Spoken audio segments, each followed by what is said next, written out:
আসলে আমরা খেলাফত মসজিদ যেটা চাই সেটা হলো ৩০০ আসনে আপনার যেই সিস্টেমে আমাদের নির্বাচন হয় সেই সিস্টেমে নির্বাচন হয়ে যাবে এবং আপনার ভোটের মাধ্যমে যে বেশি ভোট পাবে সেই সংসদ সদস্য নির্বাচিত হবে। এইভাবে তো সরকার গঠন হবে বা জনগণ তার পছন্দের প্রার্থীকে বেছে নিতে পারবে। এটা একটা বিষয় তো গেল।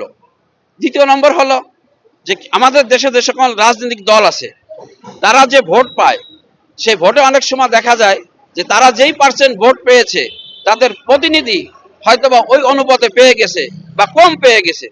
যদি ওই অনুপাতে যদি তাদের প্রতিনিধি সংসদে স্বাভাবিকভাবে নির্বাচিত হয়ে যায় তাহলে তাদেরকে আর এখানে বিশেষ কোনো আসন দেওয়ার প্রয়োজন নেই।